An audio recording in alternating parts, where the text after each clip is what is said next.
Hello and welcome to this online course which is entitled An Introduction to English Literature. My name is Yayoi Barak. I have a Master of Arts degree in English Language and Literature from the University of Edinburgh, Scotland, and I have been teaching for many years. And I'm delighted at this opportunity to teach this course, and I look forward to meeting you as well through your questions and essays if you are writing them. For each lesson, I have provided 3 questions, and you can answer one or more of them if you wish. If you wish to follow this course without doing the assignment questions, that is also your choice. And if you have any questions, you are always welcome to ask, whether you are writing the essays or not.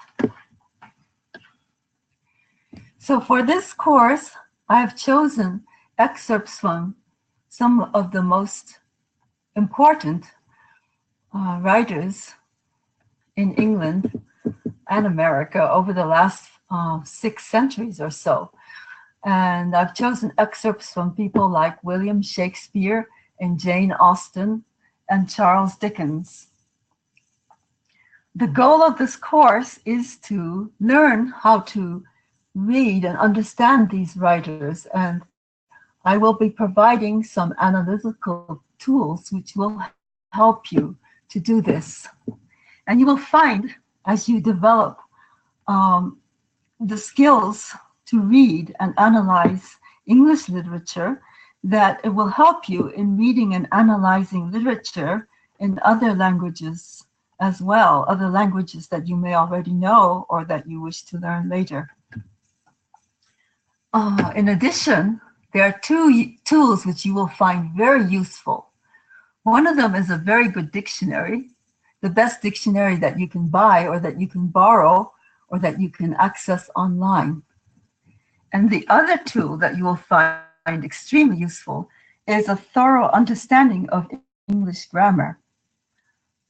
Even if you don't have these tools right now, I will be helping you with understanding grammar and understanding the meanings of words, difficult words that we encounter.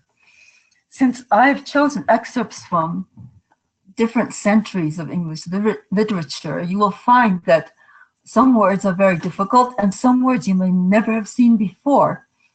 But even the words that you may think you know, you will find that a dictionary will help you because you may not know the meaning that applies in that particular passage. Or you will find that learning the other meanings of the words will help you to understand the passage better. So we will start with a passage from Robert Louis Stevenson, who was a very great writer in the 19th century. He was a poet, he wrote novels, he wrote travel literature, and he wrote essays as well. And this is one of his essays, or an excerpt from one of his essays, in The Art of Writing. And this is very special because this is a great writer who's talking about how to write. And so it's very important to see what he considered to be essential in the art of writing. And if you yourself have a dream of becoming a writer one day, or you are already writing, you will find this very useful as well. So we are going to read all these excerpts aloud. The reason for this is actually stated in this passage by Robert Louis Stevenson. So if you have already read this passage, you will know why we are reading this aloud. If you haven't read this passage yet, you will find out in a few minutes why we are going to be reading all of these passages aloud. So let's start right away. Now, the first merit which attracts in the pages of a good writer or the talk of a brilliant conversationalist is the apt choice and contrast of the words employed. It is indeed a strange art to take these blocks, rudely conceived for the purpose of the market or the bar, and by tact of application touch them to the finest meanings and distinctions, restore to them their primal energy, wittily shift them to another issue, or make of them a drum to rouse the passions. I'm going to stop here right now to look at some of the words that Stevenson is using.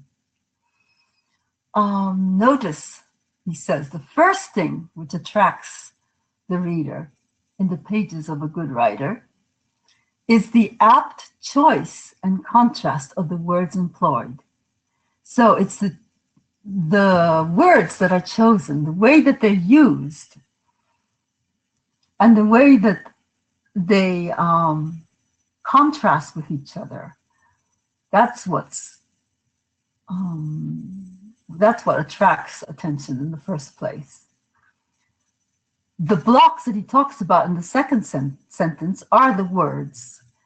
And when he says rudely conceived for the purpose of the market or the bar, in case you do not know this, the bar means the legal profession.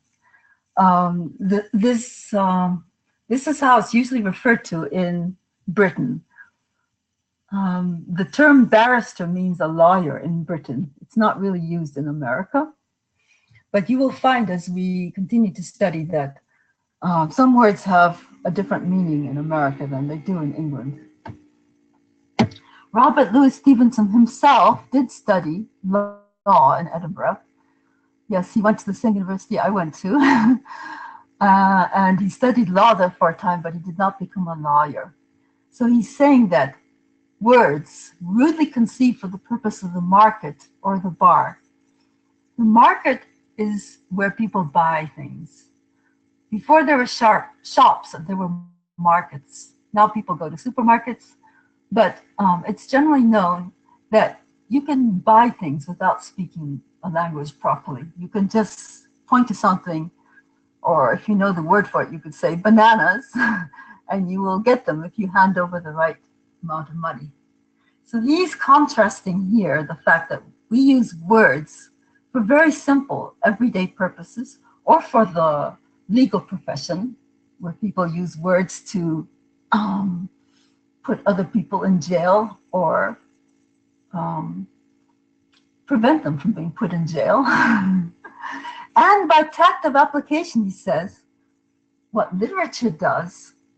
So the difference between literature and the everyday use of language is that in literature, words are used in their most refined way. They're touched to the finest meanings and distinctions. The skillful writer will bring out all the different shadows of meanings that he knows in a word, if he is a really great writer. And he will restore to them their primal energy. So he will make these words have effect on the reader or the listener. Wittily shift them to another issue. So the skillful writer, whether it's he or she, I said he before, of course, women are skillful at writing as well. And so wittily shift them to another issue. This is what a writer does when he takes a word, he or she takes a word, and he uses it in one meaning in one place, and then he uses it in a different meaning in the next phrase or sentence. And thereby, he opens up another world of meaning. So wittily shift them to another issue. This word wit is a really important word, and we will be alluding to it a lot. So the word wit comes from an old English word. It's a really, really English idea. And it originally meant the mind. It means the mind is being the place where you're conscious of things, where you're aware of things. And because of it meaning mind, it means the capacity for inventive thought and quick understanding. It means intelligence, or the ability to perceive things as they are. It also means good sense. And in a more literary sense, it means a natural aptitude for using words and ideas in a quick and inventive way to